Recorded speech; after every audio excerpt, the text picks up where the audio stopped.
In the news this week, the government faces more pressure to withdraw anti-protest law amendments. And how cheap should it be? The consumer watchdog says motorists are paying too much at the fuel pump.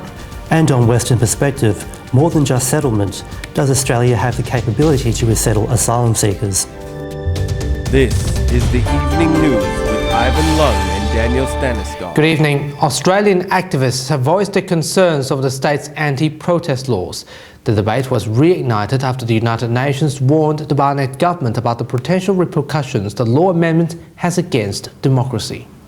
The state government says its new anti-protest laws won't prevent people from protesting, but activists say that isn't the case. I'm concerned about the bill currently in Parliament and being debated upon purely because it actually has the impacts of preventing people feeling safe enough to actually go and protest and have a freedom of speech. The new legislation introduced into Parliament last year aims to arrest people who prevent lawful activity through protests.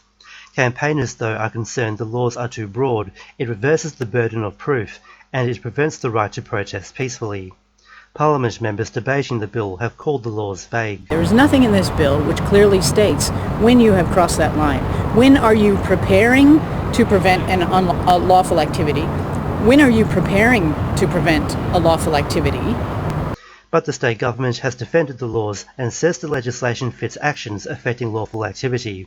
No, I don't think it's too broad. I think it covers the field of things that might in fact be used in a way to frustrate lawful activity in the way contemplated by the bill. Activists are concerned the proposed laws go too far to crack down on protest actions, but the state government says suggestions the new laws are unreasonable are false, and they're designed to prevent people from putting themselves and others in danger. Nelson Liu, WAMN News. You might think petrol prices are cheaper nowadays, but the ACCC argues Australian motorists are still paying too much at the pump.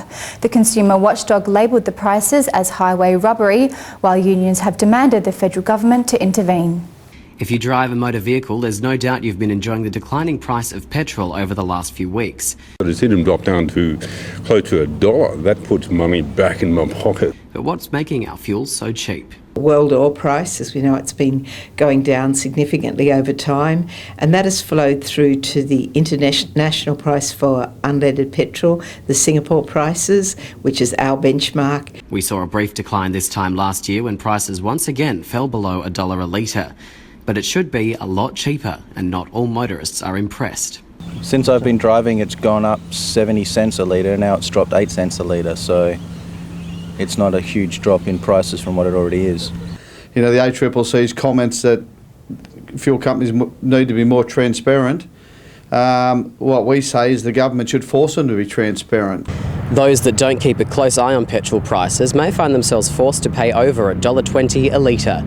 Motorists were confused last year when the cheap day changed from Wednesday to Monday over a number of weeks. Pumps ran dry at some petrol stations on Monday last week. Make sure you get in quick. Dylan Webstain, WAMN News. Unions have criticised the government for failing to diversify the economy as unemployment skyrocketed due to the end of the mining boom. According to the latest figures, Australia's unemployment rate rose to 6% in January from 5.8% in December. To make matters worse, young people are finding it harder to join TAFE because of education cuts. The Barnett government's policies have really undermined the opportunities that young people get by making it harder for them to get to TAFE, by making sure the TAFE system has less money to be able to deliver the essential services it needs. And so all in all, what this contributes to is a much harder situation for young people to get a first job. Experts have urged the government to create more sustainability solutions after Australia's population reached 24 million this week. The milestone came just before 1 a.m. on Tuesday, according to a projection calculated by the Australian Bureau of Statistics.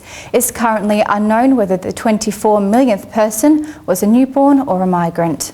There's a lot of research suggesting that much more could be done around, for example, sustainability or education for sustainability, which is my area, and particularly climate change, sustainable consumption, sustainable production, and perhaps in alliances between the private sector, government and other constituencies to go in the direction of the Sustainable Development Goals in particular.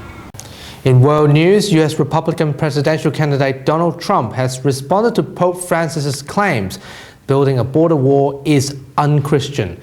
Mr. Trump responded by accusing the Mexican government of only telling the Pope one side of the story. The popular Republican candidate promised to build a border wall from Texas to California to expel 11 million illegal immigrants if elected.